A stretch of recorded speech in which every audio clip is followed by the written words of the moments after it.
Psalms 91 verse 1 says, whoever dwells in the shelter of the Most High will rest in the shadow of the Almighty. Hallelujah. Bhajan Samhita 91 chapter और उसका पहला आयत बताती है कि जो परम प्रधान के छाए हुए स्थान में बैठा रहे वो सर्वशक्तिमान की छाया में ठिकाना पाता है। हम ये सोचते हैं हमारी हेल्प कहाँ से आएगी, हम ये सोचते हैं हमें where we will find the refuge and from where we will get the protection। हम ये सोचते हैं ना हम कैसे बचाए जाएंगे, हमें कौन आके सेव कर ले, हम कैसे इस मुश्किल में ना पड़े। पर this chapter Psalms 91 telling us that from here, it is telling that from God we will get our protection। हम परमेश्वर से अपने प्रोटेक्शन को पाएंगे। पर आपको मालूम वो प्रोटेक्शन कैसे हम पाएंगे, हम कैसे हर चीज़ से यूं ही निकल जाएंगे, कैसे परमेश्वर के लोग यूं ही, मुश्किल तो आती है पर यूं ही कैसे पार हो जाते हैं हर मुश्किल से। उसके पीछे there is a reason behind it and the reason is because we sit in the presence of the lord. हम परमेश्वर की उस छाए हुए स्थान में, उस खूबसूरत स्थान में बैठे रहें। हालेलुया। जब हम वहाँ बैठे रहेंगे तो परमेश्वर की हुजूरी में बैठेंगे तो हम परमेश्वर के कार्यों को होता अपने जीवन में देखेंगे। और परमेश्वर के कार्य तब होते हैं हमारे जीवन में जब हम उसके साथ बैठे रहे। Don't be a visitor. सिर्फ विजिटर बन के परमेश्वर के पास मत जाइए कि जब कोई ज़रूरत हो, जब कोई बीमार हो जाए घर में, जब कर्जदारी आ जाए, जब पेपर सर पे हो, तब हम जाएंगे और प्रार्थना करेंगे और अपने परमेश्वर से मांग लेंगे। आपको प्रार्थना करनी है, yes it is important, but more important thing is कि आप परमेश्वर के साथ बैठे रहे। You live your life with the Lord, बल्कि मैं तो कहती हूँ you live your life in the Lord. आप परमेश्वर में अपने जीवन को बिताइए। आपका उठना बैठना खाना पीना, whatever you do, your workplace, everything, whatever you are doing right now and what you will be doing in the future, हर चीज़ परमेश्वर में होनी चाहिए, उसके छाए हुए स्थान में होनी चाहिए, उसके अनुग्रह के सबमिशन में रहकर होनी चाहिए, उसके अंडर रहकर होनी चाहिए। हालेलुया। जब हम वहाँ बैठे रहते हैं, जब परमेश्वर की हुजूरी में बैठे रहते हैं, तब परमेश्वर का वचन बताता है, इसी चैप्टर की 91 चैप्टर की 4th वर्स बताती है, वो तुझे अपने पंखों की आड़ में ले लेगा और तू उसके परों के नीचे शरण पाएगा। हालेलुया। परमेश्वर आपको अपनी पंखों की आड़ में, जैसे एक चिड़िया, एक बर्ड अपनी पंखों की आड़ में ले लेती है ना अपने बच्चों को, उसे कुछ होने नहीं देती, उन्हें बिल्कुल सहेज के रखती है, वैसे परमेश्वर, जब हम परमेश्वर के छाए हुए स्थान में बैठे रहेंगे, उसके पास बैठे रहेंगे, जब हमें भरोसा होगा कि कोई साथ हो या ना हो, हमें किसी की शरण मिले चाहे ना मिले, पर हमारा परमेश्वर है जिसकी शरण में जब हम बैठे रहेंगे तो हमें पंखों की आड़ में छुपा लेता है। तब कोई बीमारी उसके आगे टिक नहीं पाती, कोई परेशानी उसके आगे नहीं टिक पाती। और आगे वचन बताता है उसकी सच्चाई मेरे और आपके लिए ढाल और झिलम ठहरती है। हालेलुया। शील्ड बन जाता है हमारा परमेश्वर हमारे लिए। इसलिए that's why it is important to sit in the presence of lord. इसलिए बहुत ज़रूरी है कि हम परम प्रधान के छाए हुए स्थान में बैठे, उसकी छाया में हम ठिकाना पाए। दुनिया के आगे ठिकाना मिले या ना मिले, कोई हमें अपनी शरण में बुलाए ना बुलाए, जब हम परेशान हो, कोई चाहे हमसे मुंह मोड़ ले, पर आप याद रखें, अगर आप अपने परमेश्वर के छाए हुए स्थान में बैठते हैं, when you sit with your Lord every day, जब आप परमेश्वर के साथ बैठते हो, जब आप प्रार्थना करते हो अपने लिए, दूसरों के लिए, अपने परिवार वालों के लिए, then remember one thing, आपका परमेश्वर आपको अपने पंखों की आड़ में छुपा लेता है, वो आपको एकदम महफूज रखता है। इन 7वीं आयत बताती है, तेरे निकट, यानी जो लोग परमेश्वर के छाए हुए स्थान में बैठे रहते हैं, परमेश्वर के निकट रहते हैं, परमेश्वर के हुजूरी में रहते हैं, परमेश्वर से प्रार्थनाएं करते हैं, उनका एक रिलेशन का बॉन्ड है, उनके परमेश्वर के साथ इंटीमेट रिलेशन है। और वो रिलेशन कोई ऐसा नहीं है जो आज बना और कल छूट गया। आज चीज़ें अच्छी रही तो बहुत अच्छा है, चीज़ें ज़रा सी खराब हुई तो छोड़कर चले गए। नहीं, ये वो दुनिया वाला रिलेशन नहीं है, ये बहुत पाक और पवित्र रिलेशन है, बहुत स्ट्रॉन्ग बॉन्ड है। है जो कि बता रहा है अगर हम इस बॉन्ड में बने रहेंगे तो मेरे और आपके निकट 1000 और मेरे और आपके दाहिनी और 10,000 गिरेंगे और एक भी परेशानी हम तक नहीं आने पाएगी। हालेलुया। पर कोई भी नेगेटिव चीज आपके पास नहीं आएगी अगर आप अपने परमेश्वर के पास हैं। तो परमेश्वर के पास है तो बुराई दूर भाग जाएगी, परमेश्वर के पास है तो बांझपन दूर भाग जाएगा, परमेश्वर के निकट है तो कलेश दूर भाग जाएगा, परमेश्वर के निकट है तो हर तंगहारी, कर्जदारी और बुरी चीजें दूर भाग जाएंगी, क्योंकि परमेश्वर पवित्र है, परमेश्वर पाक है, परमेश्वर में आनंद की भरपूरी है। हर हाल में बुरी चीजों को तो भागना ही पड़ेगा। हालेलुया।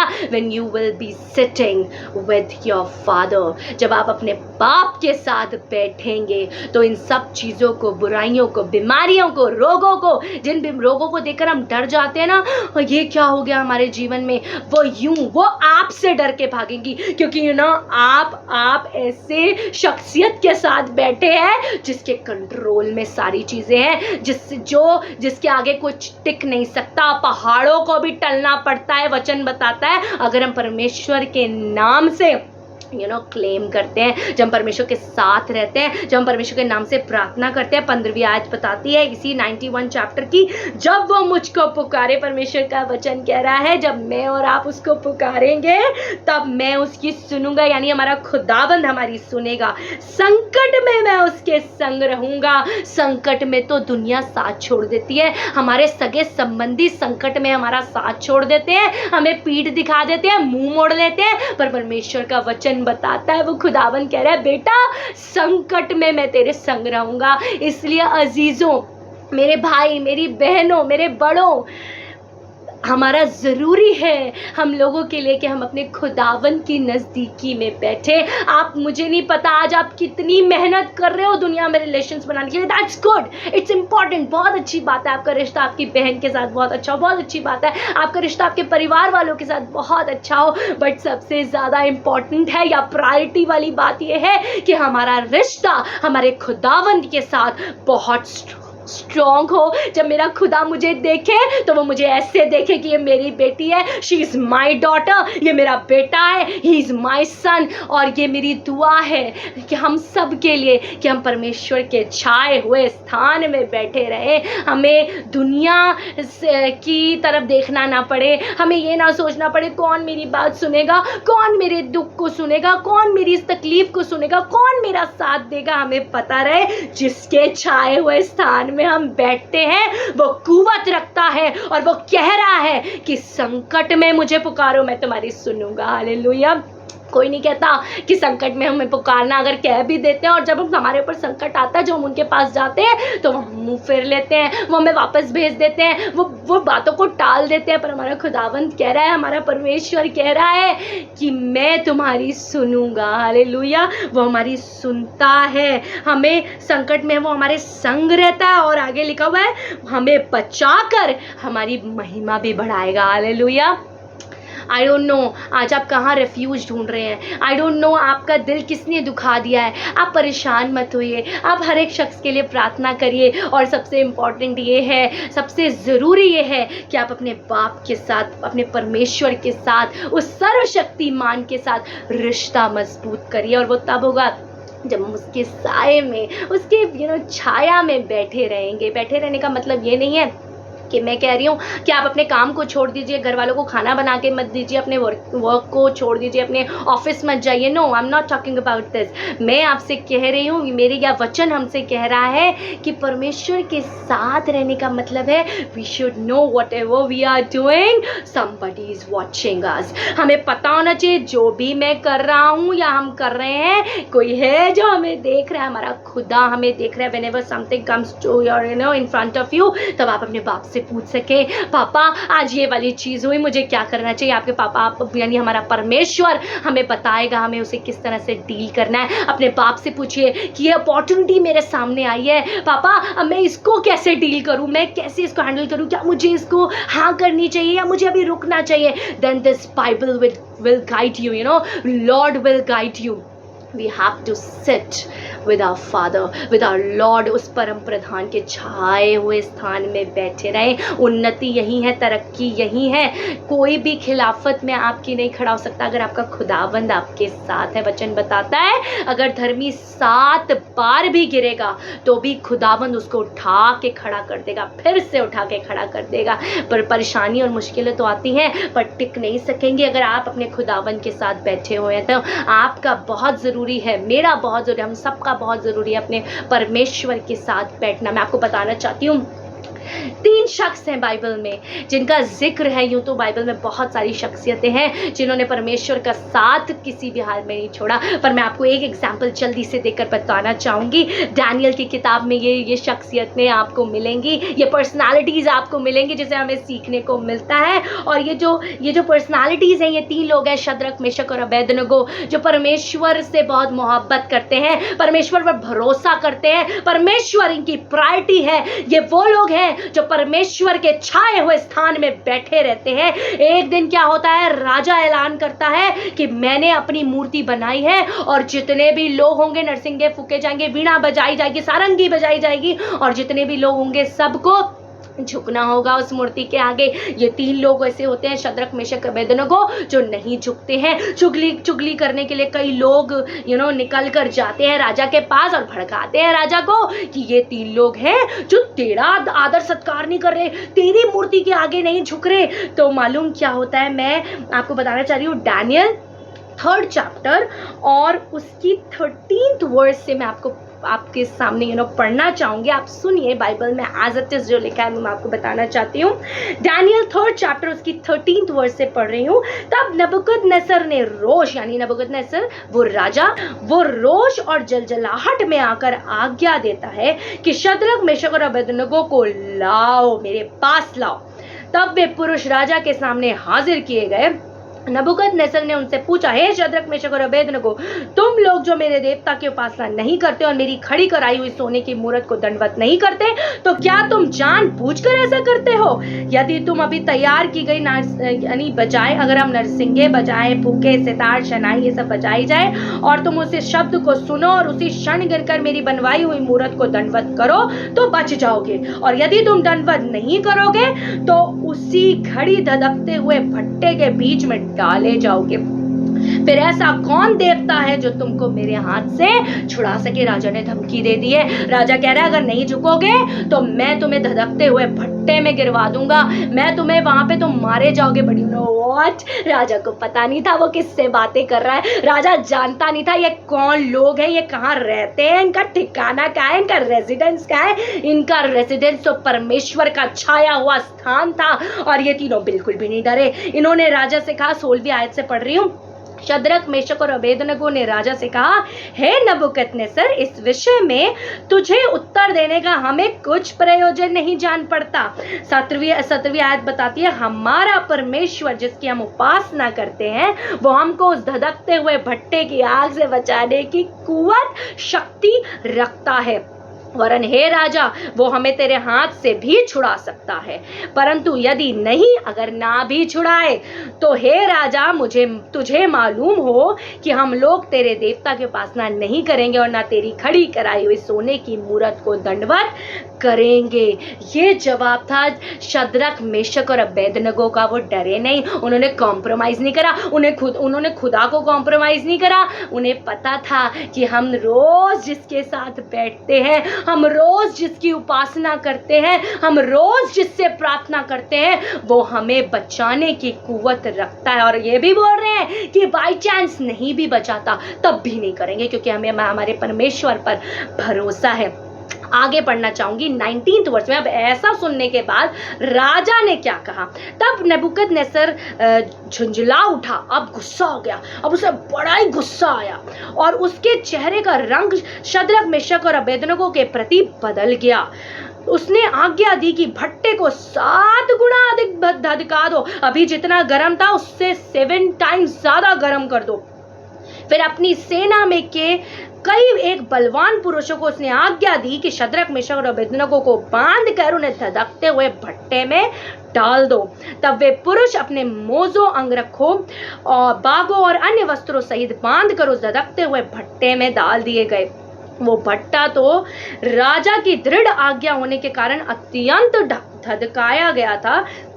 इस कारण जिन पुरुषों ने शद्रक मेशक और अबेदनगो को उठाया वो ही आग की आंच में जल मरे, और उसी धधकते हुए भट्टे के बीच ये तीनों पुरुष शद्रक मेशक और अबेदनगो बंधे हुए फेंक दिए गए, भट्टे में डाल दिया गया, आग में डाल दिया गया। 24वीं आयत बताती है, तब नबूकदनेस्सर राजा अचंभित हुआ, शॉक्ड हो गया और परेशान हो गया एक तरह से, और घबरा कर उठ खड़ा हुआ और अपने मंत्रियों से पूछने लगा, क्या हमने उस आग के बीच 3 ही पुरुष बंधे हुए नहीं डलवाए?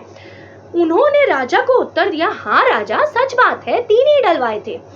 फिर उसने कहा, अब मैं देखता हूं कि 4 पुरुष आग के बीच खुले हुए टहल रहे हैं और उनको कुछ भी हानि नहीं पहुंची, और चौथे पुरुष का स्वरूप ईश्वर के पुत्र के सदृश है। हालेलुया। हमारे लिए सबसे ज्यादा जरूरी क्या है कि हम अपने परमेश्वर के छाए हुए स्थान में बैठे, हम रोज अपने खुदावन से मुलाकात करें प्रार्थनाओं के जरिए। हम परमेश्वर से पूछे, खुदावन तेरी इच्छा मेरे जीवन में क्या है। हम परमेश्वर को वो आदर दे, वो मान दे, वो प्रायोरिटी दे, जैसे नबूकदनेस्सर, जैसे कि शद्रक मेशक और अबेदनगो ने दी थी, जैसे इन 3 लोगों ने दी थी। और मालूम सबसे खूबसूरत बात क्या है, जब आप अपने परमेश्वर के छाए हुए स्थान में बैठते हैं, जब आप परमेश्वर के साथ समय बिताते हैं, तो आपका परमेश्वर आपको धधकते हुए भट्टे में भी अकेला नहीं छोड़ता, वो वहां भी आपके पास आ जाता है। और वचन बताता है आगे 26 वर्स में, फिर नबूकदनेस्सर उस धधकते हुए भट्टे के द्वार के पास जाकर कहने लगा, हे शद्रक मेशक और अबेदनगो के हे परम प्रधान परमेश्वर के दासों, निकल कर यहाँ आओ। यह सुनकर शद्रक मेशक और अबेदनगो आग के बीच से निकल आए। उस भट्टे से जो डालने वाले लोग थे वो तक जल गए थे, यहाँ से महफूज बाहर आ रहे हैं। जब अधिपति, हाकिम, गवर्नर और राजा के मंत्रियों ने जो इकट्ठे हुए थे उन पुरुषों की ओर देखा, तब उनकी देह में आग का कुछ भी प्रभाव नहीं पाया। अरे भैया, कुछ भी नहीं हुआ इन्हें तो। और उनके सिर का एक बाल भी ना झुलसा, ना उनके मोजे कुछ बिगड़े, ना उनमें जलने की कुछ गंध पाई गई। हालेलुया।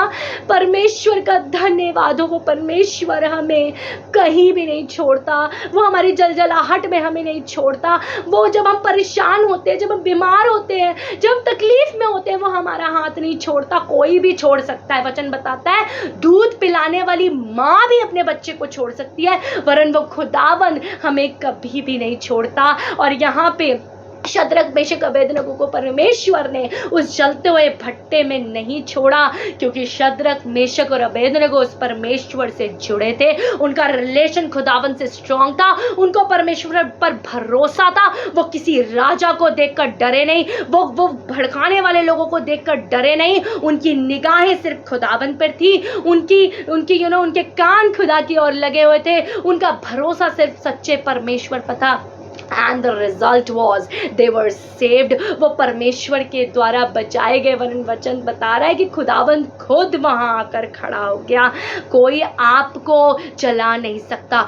आग जो ये प्रवृत्ति रखती है, उसकी कैरेक्टरिस्टिक क्या है? वो जलाने के लिए बनी है। उस आग जो जलाने के लिए बनी है, वो आग जो जलाने के लिए बनी थी, उस आग की कैरेक्टरिस्टिक भी यहाँ फेल हो गई। वो नहीं जला पाई परमेश्वर के लोगों को, क्योंकि खुदावंद खुद आके खड़ा हो गया। ऐसी मेरे और आपकी परिस्थिति में whenever you feel like ना, अब तो सब खत्म हो गया, अब मैं क्या करूं, अब क्या होगा, अब ये वाली चीज मुझसे छीन ले गई है, लोग बदनामी कर रहे हैं, लोग बुरा बुरा कह रहे हैं, पता नहीं मैं ये वाली चीज मेरे जीवन में होगी भी कि नहीं होगी, वो लोग मेरे लिए ऐसा बोलते हैं, वैसा बोलते हैं, मुझे ये कह दिया गया है।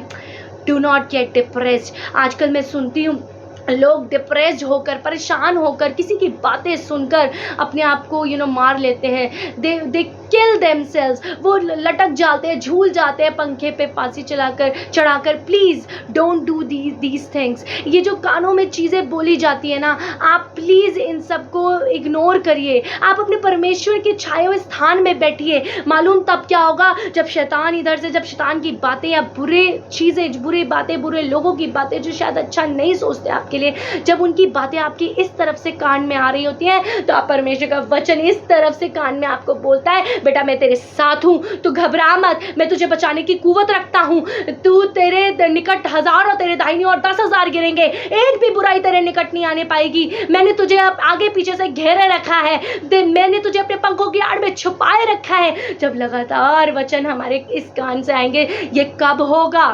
ये तब होगा जब हम अपने परमेश्वर के छाए हुए स्थान में बैठे रहेंगे। तरक्की आपके पीछे पीछे भागेगी। आपको तरक्की के पीछे भागने की जरूरत नहीं पड़ेगी, आपको चीज़ों के पीछे भागने की जरूरत नहीं पड़ेगी, वो चीज़ें आपके पीछे पीछे भागेंगी। We are going to bless this child because you know this child belongs to the Lord. क्योंकि हम, वो चाहेंगी कि हम इसके घर में हो, क्योंकि ये परमेश्वर का बेटा है, ये परमेश्वर की बेटी है, ये परमेश्वर के साथ दिखता है। हालेलुया। ये तब होगा जब आप परमेश्वर के साथ समय बिताएंगे, जब आप परमेश्वर के साथ स्ट्रॉन्ग रिलेशन बनाएंगे। इस आयत, इस चैप्टर को, साम्स 91 चैप्टर को पूरा पढ़िए। It's a beautiful chapter. ये बहुत पावरफुल चैप्टर है जो मेरे और आपके जीवन में काम कर सकता है जब हम इसकी पहली आयत को पूरा करेंगे। और पहली आयत ये है कि हमें अपने परमेश्वर के साथ उसके छाए हुए स्थान में बैठना है ऑन डेली बेसिस। हर रोज़ हमें किसी को हमें कहना ना पड़े, हमारे मम्मी पापा को हमें समझाना ना पड़े, कोई हमें ना कहे, हमें पता हो हमारा रिलेशन है, हमें पता हो कि मेरे पापा हैं जो मेरा इंतज़ार करते हैं, मैं वचन के ज़रिए उनसे बातें करती हूँ रोज़। हमें पता होना चाहिए कि मुझे स्ट्रॉन्ग अपना रिलेशन अपने बाप के साथ करना है। तब ये जितनी आगे आयतें हैं ना, वो आपके जीवन में, वो मेरे जीवन में पूरी हो जाएंगी। May the Lord bless you। परमेश्वर आप सबको आशीष दे। शद्रक, मेशक और अबेदनगो की तरह परमेश्वर के छाए हुए स्थान में बैठिए। परमेश्वर आप अपने आप आकर आपकी मुश्किलों में खड़ा हो जाएगा और आपको हर मुश्किल से बाहर निकालेगा। You just have to sit with the lord. परमेश्वर के साथ बैठिए, सच्चे मन से परमेश्वर की आराधना करिए, स्तुति करिए, वचन को पढ़िए। वो वचन हमारे जीवन में कार्यकारी तब होता है जब हम उसे ग्रहण करते हैं। हालेलुया। और वो तब होगा जब आप परमेश्वर के साथ समय बिताएंगे। खुदा आप सबको बहुत आशीष दे। जितने लोग देख रहे हैं, खुदावन आपके घर में किसी भी भली वस्तु की कमी होने ना दे। आपके घर के खत्ते सदैव भरे रहे और आपके बच्चे और आपका परिवार बहुत फले फूले और आप परमेश्वर में खूब बढ़े। मे the Lord bless you. Praise the Lord.